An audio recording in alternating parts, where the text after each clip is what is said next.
In an age when empires battled for the world's oceans, when gold flowed from the New World to the coffers of kings, and when the black flag struck more fear than any army, one crew would rise above all. They were not mere men. They were a storm with faces. They were the pirates who ruled the Atlantic. The year was 1675. The Atlantic Ocean was the beating heart of Empire Spanish galleons, English merchants, Dutch traders, all racing for wealth and power.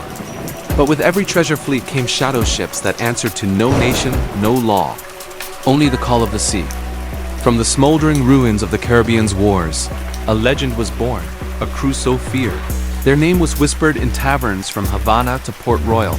They called themselves the Black Tide. At their helm stood Captain Alaric Vane, once an officer of the English Navy, now turned outlaw. His ship, the Revenant, cut through the waters like a ghost, its black sails stitched from the banners of conquered ships. Vane's code was simple: take what you can, give nothing back. But beneath the cruelty burned a deeper fire revenge. He had been betrayed by his own fleet, left for dead after a failed raid on Spanish treasure. He swore an oath upon the waves: if the sea spared me, I would make kings fear its name again. And the sea listened. His crew was no ordinary band of cutthroats. They were outcasts, soldiers, and sailors from every corner of the world, men who had lost everything and found purpose only in plunder.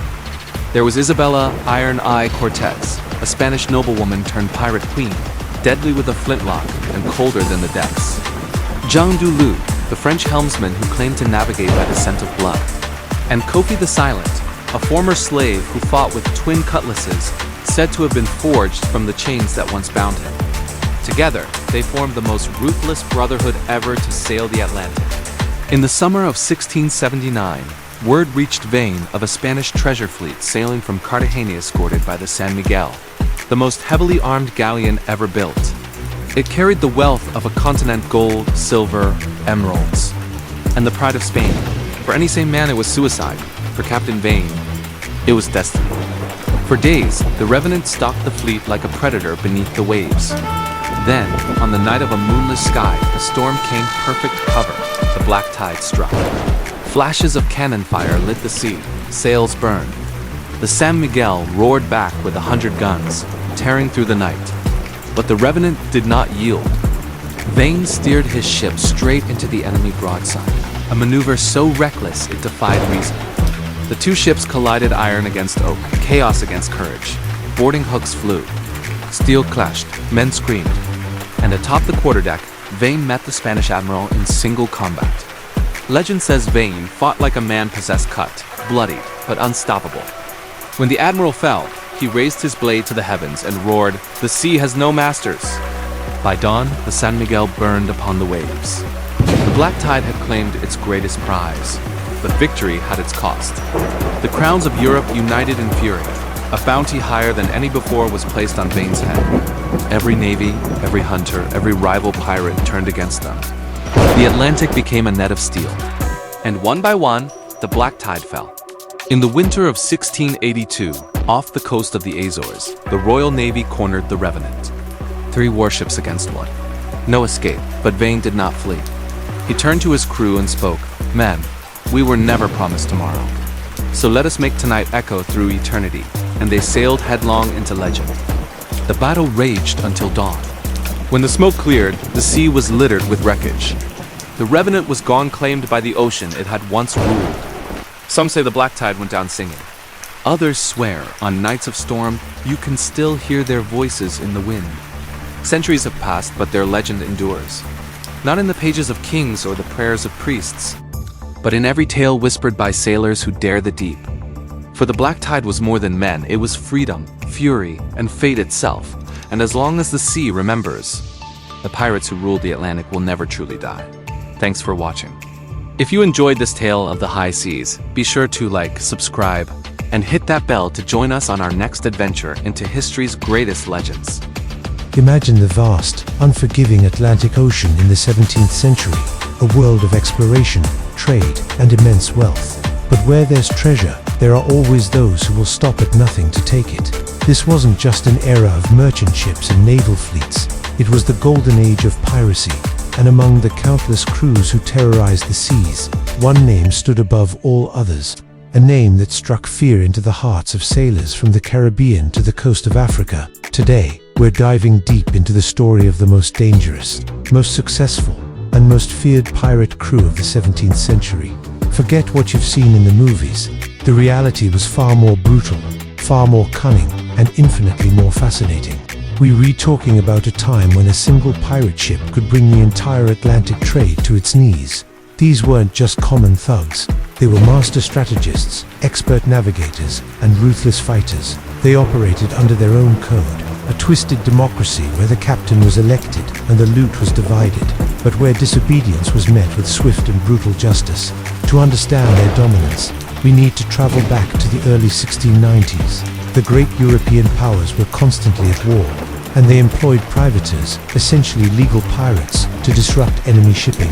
But when the wars ended, thousands of skilled, battle-hardened sailors were suddenly out of a job. They had the ships, they had the skills, and they had a taste for action and riches. With no legal outlet for their talents, they turned to piracy, and the Atlantic became their hunting ground. Our story centers around a man named Henry Every, sometimes spelled Avery. He wasn't born a pirate king. He started as a legitimate officer in the Royal Navy, a man who knew the sea and its politics inside and out. But in 1694, while serving on a privateering ship called the Charles II, delayed pay and terrible conditions led to a breaking point. Every saw an opportunity. He wasn't just a mutineer. He was a charismatic leader who convinced the crew that a life of piracy offered more freedom and wealth than they could ever dream of. They renamed their powerful 46-gun frigate the Fancy, and with Every as their new captain, they set a course for destiny. What made Every's crew so different? First, their ambition. They weren't interested in picking off small merchant ships in the Caribbean. Every had a much bigger prize in his sights: the annual treasure fleet of the Mughal Empire of India. This was the jackpot, a convoy laden with gold, silver, jewels, and silks from the east, making its pilgrimage to Mecca. It was a target so audacious, so heavily guarded, that no pirate had ever dared to attempt it. But Every was no ordinary pirate. He understood the power of alliances.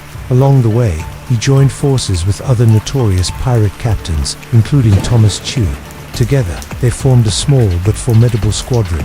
Their combined firepower and manpower made them a naval force to be reckoned with. This wasn't a disorganized rabble. It was a calculated military operation.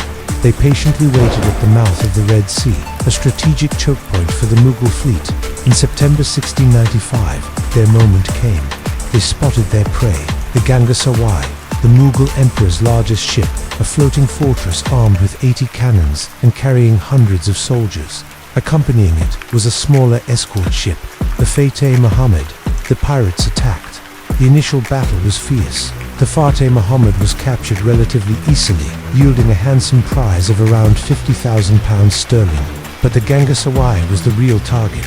The battle that followed is the stuff of legend. Every ship, the Fancy, outmaneuvered and outgunned the colossal Mughal vessel.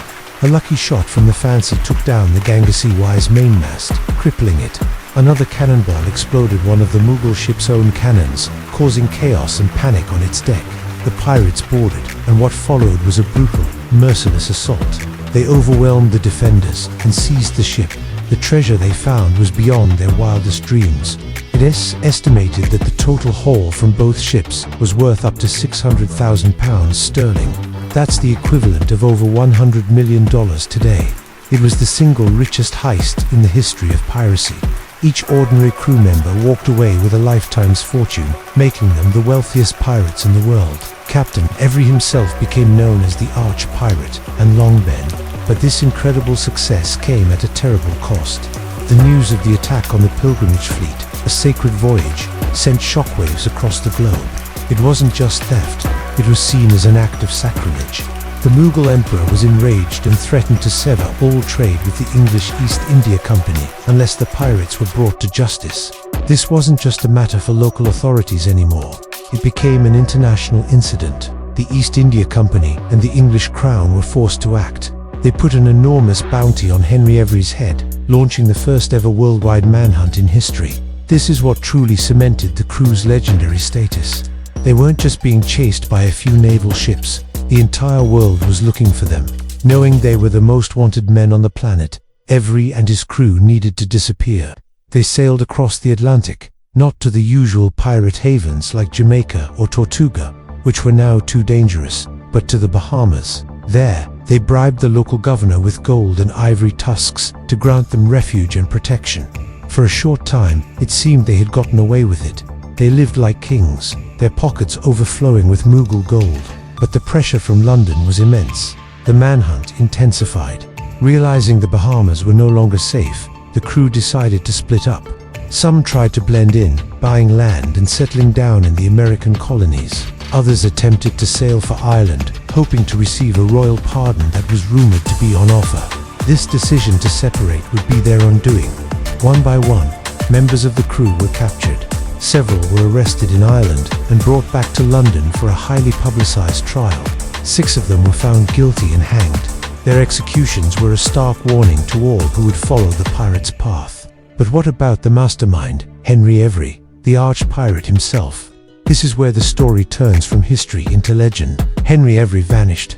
Despite the worldwide manhunt and the immense bounty on his head, he was never caught. His fate remains one of the greatest mysteries of the pirate age. Some stories say he successfully retired, living out his days in quiet luxury under a new name. Others claim he was cheated out of his fortune by shady merchants in Ireland and died in poverty, a forgotten man.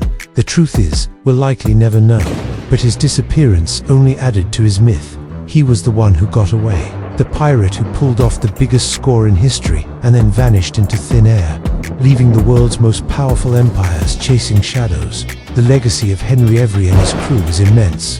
Their audacious raid on the Mughal fleet changed the world. It led to stricter anti-piracy laws and the establishment of permanent naval squadrons to police the seas. It inadvertently helped solidify the power of the East India Company, as they used the incident to justify a greater military presence in the region, and it inspired a whole new generation of pirates, who dreamed of repeating Every's success, kicking off the most intense period of the golden age of piracy. Their story is a powerful reminder that history is often shaped by those who dare to break the rules.